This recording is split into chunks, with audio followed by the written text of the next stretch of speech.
There's no shortage of emotionally devastating video games. I mean, you've got The Last of Us 1 and 2, you've got The Walking Dead Season 1, you've got Gone Home, you've got To the Moon, you've got Final Fantasy VII, the list goes on and on and on. However, nothing has left me as wrecked as Before Your Eyes. Released in April 2021 and developed by Goodbye World Games, this quiet PC title probably passed you by. Hell, I know it went straight over my head and I wouldn't have known about it at all had I not caught Jacob Geller's excellent Best Games of 2021 video and the subsequent essay that he did all about Before Your Eyes, which is excellent. If you like this video, you should definitely check that out after. So what makes this game so special and why did it leave me in a flood of my own tears by the time the end credits rolled? Well, I'm Josh from WhatCulture.com and this is the most devastating video game you've never played.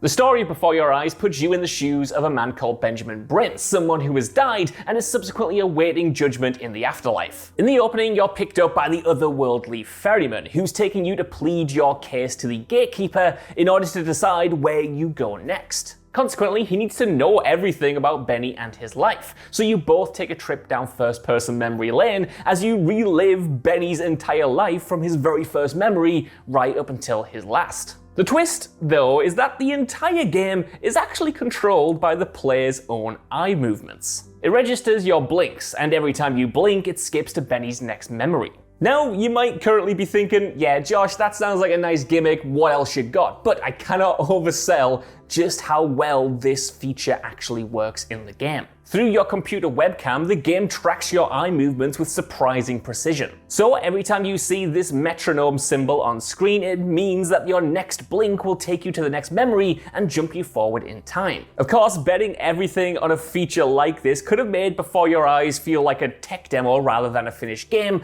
but the developers commit to it, and they commit hard. Without spoiling anything at this stage, you spend the opening of the game spectating Benny's life from its early years. We see him in an idyllic afternoon at the beach with his mother in his high chair as his father complains about his job and playing with a camera while meeting the young next door neighbor Chloe. These vignettes are well acted and well written and offer a detailed picture of this family's highs and lows. The gameplay then is fighting against your own body in order to see as much from these scenes from Benny's life as possible. To see every interaction in full, to pick up every single story clue, and of course, to not grow up too fast. However, you're not just a spectator in Benjamin's past. Your experience is personalized by making decisions for him, which you accomplish by moving the scene around with the cursor and then blinking on specific options, and you do this in pretty much every vignette. So you decide whether you want to finish your homework or pick up the phone and talk to Chloe, or even which toys to draw in your little notepad. These small decisions have small consequences too, changing the way that people like Ben's family or Ben's teachers actually interact with him over the course of the game. In this way, Benjamin's journey becomes your journey as well. You're invested in his life because you're in part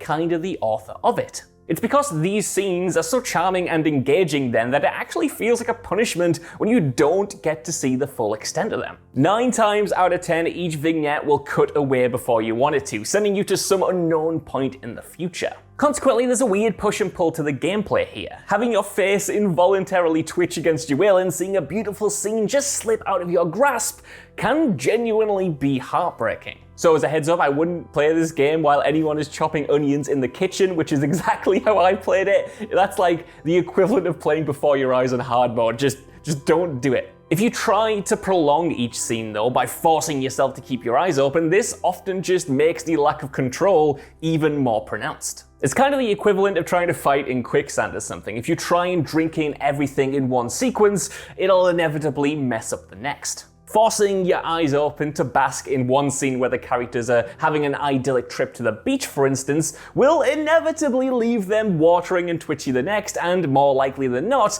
result in that next sequence ending prematurely. With this tactic, you're essentially cashing in tomorrow to spend more time in today. It's like the equivalent of having 5 pints extra on a Friday, knowing that the Saturday will be a complete write-off that stinks of cheesy chips. Now, feeling disappointed when the story beats a cut short is one thing, but that's mixed with the existential understanding of why you're there in the first place, and that Benjamin is only touring through his memories and at one point will end up back on that boat in the afterlife without his family and be all alone. Each blink then is a reminder of this character's impending death, and it's coming much quicker than you want it to. No matter how much you try here, you will blink, Benjamin will age, and he will die. No amount of video game skills are going to change this fact. And the futility of this outcome genuinely stressed me out when I was playing it myself. It's not unique to me or anything, but the idea that my life is somehow spiraling out of control is something I think about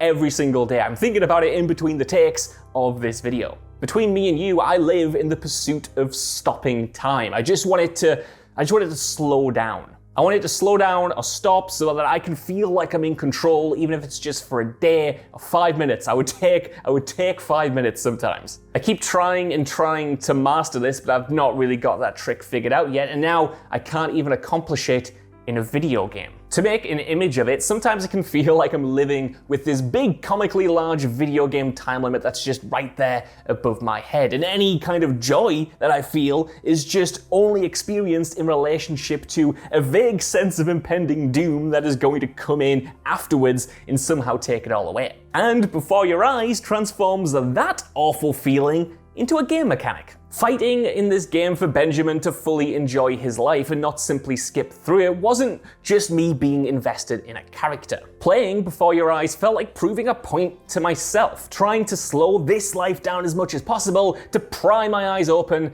and come up for air. Before Your Eyes keeps reminding you that you can't live in this moment forever, so you should just stop trying and appreciate it. It took me a long time of playing to actually accept that. Now, this theme alone would have been affecting enough, but the game actually drives it home with an incredibly emotional ending that, full warning, I'm now going to spoil, so if you've been sold already and you want to try it out, this is your full warning, this is the cutoff point. Now I'm going to spoil the full ending and why it just left me absolutely ruined. So, as I mentioned before, the story of Before Your Eyes follows Benny's life. We watch him struggle to deal with the pressure placed on him by his mother to pursue his natural talent as a pianist, despite him not knowing if he's even that passionate about music. And during a year recovering from an illness, he realizes that he's actually passionate about art, so spends the next few years honing his skills as a painter, going to college, and eventually becoming a highly respected and commercially successful artist. Later in his life, he even reconnects with Chloe. It's the kind of grand life that would impress the ferryman and impress the gatekeeper. Cutting back to the boat after the final memory, the ferryman asks you, the player, to then sum up Benjamin's life. Through a big speech that recounts the entire story, you're then given the option to choose different options and decide and set in stone what Benjamin's life was like. For instance, you decide whether Benjamin was a lonely or happy kid. You decide whether he thought his mother was demanding or encouraging, and you decide whether Chloe was his first love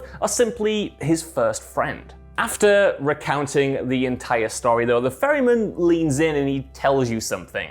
He tells you that he knows you're lying. Suddenly pushed back into the memories, the ferryman then forces Benjamin to confront the reality of his life and finally tell the truth. And that truth is that he didn't become a successful painter and he didn't get well in the year that he was ill. In fact, in reality, Ben was diagnosed with a terminal illness. It's here that you play out his real final months then, as Ben, aged 11, succumbs to this disease. No longer swapping to different happy memories with each blink, now each blink is confined to one scene. Benjamin's bed, where the only thing that changes are the get well soon cards around him, the calendar on the wall, and a growing red ball of light. And this red scribble reflects Ben's pain that regularly flares up. Now, you can initially subdue this presence by blinking on medication, but eventually these remedies stop working and the red just gets closer. In the final scene then, just before Benny goes, he's comforted by his mother. She says that she read his story about a boy who grew up to become a painter, and while she found it interesting, she didn't really like the person in it all that much. So she's written another version for him titled The Great Life of Benjamin Brin. She reads it to him, offering her own perspective on Benjamin's life. One where she tenderly explains how he made the lives of everyone he knew better. How he always gave his parents hope and comforted the lonely girl next door. How he worried that he hadn't accomplished enough in his 11 years, but that he shouldn't feel regretted moving on now because he had lived a great full life even in his short time. The swirling music, moving script, and tender voice performance in this scene make it one of the most emotionally effective in video game history. And so when the mother finishes her story and the player is then encouraged to just close their eyes for once to end Benny's story, I couldn't open them. I had tears all down my face and I just needed to sit there to keep my eyes closed because I didn't want to come back to reality. Now, obviously, this subject matter is inherently difficult and emotional. I mean, who wouldn't get emotional at a story about children dying young? But it's not just the core content that makes the material so devastating. It's how it frames self-identity and how we see versus how we are seen. At the heart of this game is how we write our own narratives. Living in the moment is hard, and that's partly because the moments go so quick. Days go into months, and meaningful interactions between family and friends can appear